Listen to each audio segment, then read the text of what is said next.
दोस्तों आज की इस वीडियो में हम आपको इंडिगो फ़्लाइट का ऑनलाइन जो वेब चेक इन होता है वो कैसे करते हैं वो मैं आपको बताऊंगा। लेकिन एक मिनट रुकिए, मैंने आपको पिछली वीडियो में भी बता रखा है कि आप इंडिगो का वेब चेक इन कैसे कर सकते हैं। तो आप ये मत सोचिएगा कि पिछली वीडियो में आपने देख लिया है तो आपको सब कुछ यहाँ पे पता चल चुका है। ये वाला जो वीडियो है ये उस वीडियो से थोड़ा सा अलग है। अलग कैसे, देखिए मैं आपको यहाँ पे बताता हूँ। अलग इसलिए है कि इसके पहले मैंने आपको जो भी ऑनलाइन वेब चेक इन का जो तरीका बताया है उसमें मैंने जो भी टिकट बुक किया था उसमें पहले से कस्टमर का मोबाइल नंबर डाल के रखा था और मोबाइल नंबर के अलावा उसमें डेट ऑफ बर्थ वगैरह जो है सब कुछ डाल के रखा था। और ये जो अभी मैंने टिकट बनाया है इसमें कस्टमर का डेट ऑफ बर्थ इसमें मैंने नहीं डाला है। और दूसरी चीज़ कि सीट भी इसमें मैंने कस्टमर का परचेज़ नहीं किया है। तो इसमें दो चीज़ें नई बातें हैं कि इस टिकट में मैंने कस्टमर का डेट ऑफ बर्थ नहीं डाला था टिकट बुक करने के टाइम में, और दूसरा नंबर कि यहाँ पे सीट परचेस नहीं किया था।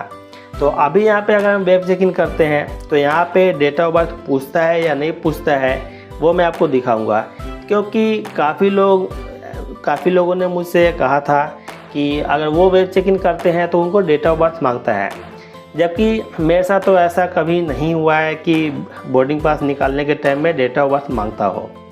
तो चलिए वीडियो स्टार्ट करते हैं। तो देखिए दोस्तों, अभी मैंने यहाँ पे डेस्कटॉप पे ये इंडिगो का ऑफिशियल यहाँ पे सर्च किया। यहाँ पे इंडिगो गूगल पे देख सकते हैं। तो सबसे पहले जो लिखा हुआ है ऊपर में यहाँ पे क्लिक करेंगे। एक चीज़ ध्यान रखिएगा, आप जब भी क्लिक करेंगे तो देखिएगा इसका जो यहाँ पे एड्रेस है www.goindigo.in https:// करके जो है, तो ये वाला ऑफिशियल इसका होता है। तो इस पर हम क्लिक करेंगे। देखिए इस पर हम क्लिक कर लेते हैं और इसके बाद मैं आपको यहाँ पे दिखाता हूँ कि कैसे यहाँ पे क्या करना है और डेट ऑफ बर्थ यहाँ पे मांगता है या नहीं मांगता है। क्योंकि जो टिकट मैंने बुक किया है उसमें डेट ऑफ बर्थ का यहाँ पे ऑप्शन मेरे पास नहीं था। एक्चुअली में पे पॉइंट इंडिया में दो पोर्टल होता है, न्यू और ओल्ड वाले में जो है पैसेंजर का, आप किसी का भी टिकट बुक करेंगे तो सिर्फ पैसेंजर का नेम मांगता है और टाइटल मांगता है, इसमें डेट ऑफ बर्थ नहीं मांगता है। लेकिन पे पॉइंट इंडिया के अलावा बाकी जितनी भी कंपनियां हैं ऑलमोस्ट कंपनियों में डेट ऑफ बर्थ मांगता ही है। तो देखिए यहाँ पे ये हमने क्लिक किया, ऑफिशियल वेबसाइट ओपन हो चुका है। अब हम यहाँ पे चेक इन पे क्लिक करेंगे। चेक इन पे क्लिक करेंगे तो अब यहाँ पे ये वेब चेक इन का जो फॉर्मेट है आप देख रहे हैं, यहाँ पे डैशबोर्ड ओपन हो चुका है। तो यहीं से हम इसका वेब चेक इन करते हैं। दोस्तों यहाँ पे एक बात कहना चाहूँगा कि अगर आपने अभी तक हमारे YouTube चैनल को सब्सक्राइब नहीं किया है तो प्लीज़ सब्सक्राइब कर लीजिए, साथ ही बेल आइकन को प्रेस करके नोटिफिकेशन ऑन कर लीजिए, क्योंकि आपको यहाँ पर रेगुलर यूज़फुल और जेन्युइन वीडियोज़ मिलती है। तो देखिए दोस्तों, हम यहाँ क्या करेंगे, पहला वाला बॉक्स में जो है हमेशा की तरह PNR जो है टिकट का एंट्री करेंगे। कोई स्पेस वगैरह नहीं दबाएंगे वरना वो PNR गलत हो जाएगा। अब ये सेकेंड बॉक्स जो है इसमें मैंने आपको बता रखा है कि टिकट में जो भी पैसेंजर है, एक हो तो भी, एक से ज़्यादा हो तो भी, किसी भी एक पैसेंजर का लास्ट नेम जो होता है वो आप यहाँ पर डाल दीजिए, या फिर टिकट पर जो ईमेल आईडी डाला हुआ है वो ईमेल आईडी भी आप यहाँ पर डाल सकते हैं। तो हम यहाँ पे सिंपली अपना ईमेल आईडी डालते हैं और चेक इन पे क्लिक करते हैं। तो यहाँ पे मैंने आपको बता दिया कि ये जो टिकट मैंने बुक किया था सीट परचेज नहीं किया था, डेट ऑफ बर्थ नहीं डाला था। तो हम यहाँ पे देख लेते हैं कि सीट परचेज का जो ऑप्शन है वो तो अभी भी आपके सामने आ जाएगा। देखिए जैसे कि यहाँ पे अगर हम चेक इन पे क्लिक करेंगे डायरेक्ट तो यहाँ पे ये ऑप्शन आ जाएगा। देखिए मैं आपको करके दिखा देता हूँ। चेक इन पे हमने क्लिक किया, सीट परचेज का ऑप्शन यहाँ पे दिख जाएगा। तो आप देख सकते हैं यहाँ पे, अब यहाँ पे ये सीट परचेज का ऑप्शन नीचे में आएगा। यहाँ पे अगर मान लीजिए टिकट में आपको फूड अगर ऐड करना है, अगर कस्टमर कहता है कि फूड यहाँ पे परचेज करने के लिए वेज नॉन वेज कुछ भी, तो आप यहाँ पे ये ऐड पे क्लिक करेंगे, इसका मेन्यू ओपन हो जाएगा। इसका 500 का इसका एक फूड होता है। आपको जो भी यहाँ पे परचेज करना है आप परचेज कर सकते हैं। एक पैसेंजर के लिए यहाँ पे वेज में लेंगे तो एक आइटम परचेस कर सकते हैं, मतलब कोई एक आइटम परचेस करेंगे तो एक ही होगा। अगर अलग अलग आइटम बुक करना चाहते हैं तो अलग कर सकते हैं। ये इसकी एक्स्ट्रा सर्विसेज हैं, जैसे ये सीट है, सीट के साथ आपको यहाँ पे खाना फ्री मिलेगा, ये भी ऐड कर सकते हैं। यहाँ पे सीट के साथ खाना कंबाइन होता है, कॉम्बो ऑफर कह सकते हैं। तो हम नीचे आते हैं, हमें ये सब कुछ भी नहीं करना है। अब यहाँ पे कंटिन्यू टू सीट सिलेक्ट पर क्लिक करते हैं। इसके बाद ये आई एम नॉट इंटरेस्टेड है, सेकेंड है yes I wish to secure my bags. हम यहाँ पे आई एम नॉट इंटरेस्टेड करेंगे। एक्चुअली में यह है क्या, देखिए delayed and lost baggage protection, मतलब कि फ़्लाइट अगर लेट होती है और जो आपका सामान है अगर वो मान लीजिए गायब हो जाता है तो उस कंडीशन में ये प्रोटेक्शन आप ले सकते हैं। ये बैगेज प्रोटेक्शन अगर आप लेते हैं तो इसमें कोई ख़ास पैसा नहीं लगता है, बस 95 रुपीज़ पर पैसेंजर है और इसमें आपको 19,000 रुपये तक का क्लेम इसमें आपको मिलेगा। आपका कितना का सामान है, मतलब कम का होगा तो कम ही मिलेगा, लेकिन अगर 19,000 से ऊपर का सामान है तो 19,000 तक आपको ये मिल जाएगा। तो हम यहाँ पे आई एम नॉट इंटरेस्टेड करते हैं क्योंकि इसकी ज़रूरत नहीं है, लेकिन अगर पैसेंजर बोले तो आप दे सकते हैं, उसमें आपका कोई फ़ायदा या नुकसान नहीं है। देखिए ये इसका सीट मैप है, आप देख सकते हैं ये 2000 का सीट है, ये 1500 का सीट है। ये एक्सेल जो होता है ये मोटे लोगों के लिए 12 सीट होता है। और अब देखिए ये सीट भी आप देख सकते हैं 600 का। तो यहाँ पे हमने सीट परचेज नहीं किया है, इसीलिए देखिए यहाँ पे ये पैसेंजर के नेम के नीचे लिख रहा है सेलेक्ट योर सीट। यहाँ पे आप कोई भी सीट लेना चाहे तो ले सकते हैं, सबका रेट यहाँ पे सामने दिखा रहा है।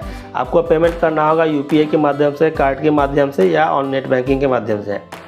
देखिए इस फ्लाइट का पूरा एंड तक का सीट में मैंने आपको दिखा दिया है। एक यही वाला सीट यहाँ पे बचा हुआ है फ्री वाला बीच में, आप देख सकते हैं लास्ट में ये 27 नंबर रो में है।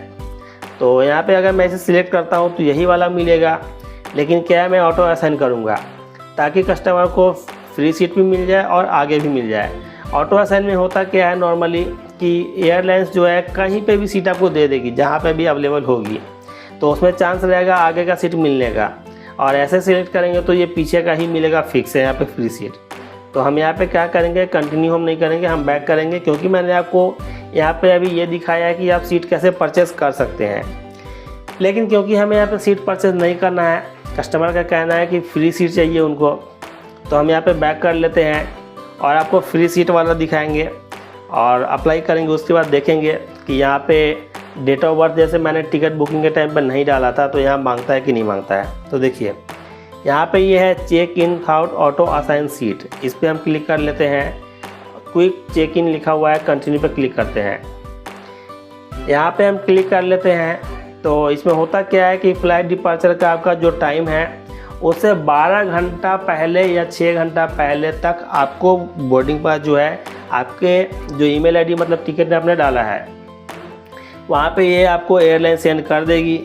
अगर किसी वजह से सेंड नहीं करती है तो आप 12 घंटे पहले या 6 घंटे पहले आप इसको वेब चेक इन पे आकर फिर से आप ट्राई करेंगे तो आपको मिल जाएगा, आप डाउनलोड कर सकते हैं। तो अभी देखिए यहाँ पे हमने ऑटो असाइन कर दिया है, तो फिर से ये ऑप्शन आ गया है सीट सेलेक्ट का। हम यहाँ पे कंटिन्यू पे क्लिक करेंगे, आई एम नॉट इंटरेस्टेड करेंगे। तो देखिए यहाँ पे अब ये क्या मांग रहा है, ऑटो असाइन हमने कर दिया है तो सीट हमें अब यहाँ पे परचेज नहीं करना पड़ा। लेकिन यहाँ पे आप देख सकते हैं यहाँ पे मोबाइल नंबर और सेकंड में ईमेल आईडी मांग रहा है, तो हम यहाँ पे ईमेल आईडी डाल देते हैं जो टिकट पर डला हुआ था। मोबाइल नंबर पैसेंजर का जो टिकट पर डला हुआ था वो डाल दीजिए। आप दूसरा नंबर भी डाल सकते हैं, अगर पैसेंजर का कहना है कि कोई दूसरा नंबर डाल दीजिए तो आप वो नंबर भी डाल सकते हैं। जो नंबर यहाँ पे हम एंट्री करते हैं उस पर एयरलाइंस जो है नोटिफिकेशन भेजती है। जैसे मान लीजिए कभी कभी फ़्लाइट डिले हो जाता है तो वो सब नोटिफिकेशन इस पर भेजा जाता है, तो इसीलिए पैसेंजर का मोबाइल नंबर ही होना ज़रूरी है। ईमेल आईडी आपका भी होगा तो चलेगा। अब यहाँ पे स्क्रॉल करके नीचे आएंगे, ये 2 बॉक्स क्लिक किया हुआ है, तीसरे पे भी टिक कर देते हैं। तीनों पर टिक रहना ज़रूरी है। अब एग्री एंड कंटिन्यू पे क्लिक करते हैं। तो अभी आप देख लीजिए यहाँ पे हमने एग्री एंड कंटिन्यू पे क्लिक कर लिया है। कहीं पे भी डेट ऑफ बर्थ नहीं मांगा है, जबकि ये जो टिकट मैंने बुक किया था इसमें डेट ऑफ बर्थ मैंने नहीं डाला था। तो अभी आप देख सकते हैं मांगा भी नहीं है। सीट सिलेक्ट का जहाँ तक बात है वो तो ऑटो असाइन मैंने कर दिया तो फ्री सीट मिल जाएगा। यहाँ पे पता नहीं कुछ लोग कैसे कमेंट कर देते हैं कि वो जब वहाँ पे वेब चेक इन करते हैं तो उनको वहाँ पे डेट ऑफ बर्थ वगैरह मांग देता है। ऐसे ही इंटरनेशनल फ़्लाइट टिकट बुकिंग होती है तो वहाँ पे भी टिकट बुकिंग जो होता है और उसके बाद बोर्डिंग पास जो होता है, तो बोर्डिंग पास में भी वो लोग कहते हैं कि वहाँ पे पासपोर्ट नंबर वगैरह मांगते हैं, जबकि मेरे साथ तो ऐसा कभी नहीं हुआ है। हो सकता है शायद उन्हें करने में प्रॉब्लम हो रही होगी, सही से नहीं कर पा रहे होंगे। तो अब यहाँ पे देखिए हमें कुछ नहीं करना है, अगर अभी भी आपको यहाँ पे सीट परचेस करने का मन है तो आप सीट सिलेक्ट यहाँ पे कर सकते हैं, परचेस कर लीजिए, जो अमाउंट होगा पेड कर दीजिए अगर कस्टमर एग्री होते हैं तो, नहीं तो इसको चुपचाप छोड़ दीजिए। जैसे मैंने आपको बताया था फ्लाइट डिपार्चर से 12 से 6 घंटे पहले आपको देगा। देखिए यहाँ पे लिखा हुआ भी है, देखिए क्या लिख रहा है, your auto assign seat will be reflect on your boarding pass which will be shared on your registered email 12 to 6 hours before flight departures. जैसे मैंने आपको बताया था 12 से 6 घंटे पहले मिलता है। ये इंडिगो का रूल है। स्पाइसजेट वगैरह है तो स्पाइसजेट में तो 3 घंटे पहले तक मिलता है। तो अब हमें यहाँ पे क्या करना है, कुछ नहीं करना है, बस वेट कर लेना है। फ्लाइट डिपार्चर का जो डेट है, टाइम है, उससे 12 घंटे पहले आप अपना ईमेल चेक कर लीजिएगा, जो ईमेल आपने डाला है। नहीं आता है तो 10 घंटे पहले चेक कर लीजिए, नहीं आता है तो उसके बाद आप क्या कीजिए, आप यहाँ पे इंडिगो का ऑफिशियल वेबसाइट जो ओपन कीजिए और चेक इन पर दोबारा आके PNR डालिए, आपको बोर्डिंग पास वहाँ पे मिल जाएगा। आप सिंपली वहाँ से डाउनलोड कर लीजिएगा। तो उम्मीद है आपको समझ में आ गई होगी कि वेब चेक इन जो है किस तरीके से किया जाता है 2024 में इंडिगो का। और सीट यहाँ पे फ्री वाला जो मिलने का तरीका है वो भी मैंने आपको बता दिया है। और आपको मैंने ये भी दिखाया कि यहाँ पे कहीं पे भी डेट ऑफ बर्थ नहीं मांगता है। आपने टिकट बुकिंग के टाइम में डाला तो भी, नहीं डाला तो भी, उससे कोई फ़र्क नहीं पड़ता है। बस यहाँ पे टिकट का PNR आपको मालूम होना चाहिए। इसके अलावा जो उस पर ईमेल ID डाला हुआ है टिकट पे, वो ईमेल ID आपको मालूम होना ज़रूरी है। और मोबाइल नंबर तो कोई दूसरा होगा तो भी चल जाएगा, लेकिन वहाँ पे ईमेल ID ज़रूरी है कि वही होना चाहिए। अगर कोई भी एक्स्ट्रा जानकारी चाहिए तो वीडियो के नीचे कमेंट कीजिएगा, आपको वहाँ पे सॉल्यूशन प्रोवाइड करवा दी जाएगी। मिलते हैं फिर एक नए वीडियो में नए टॉपिक के साथ, तब तक के लिए धन्यवाद।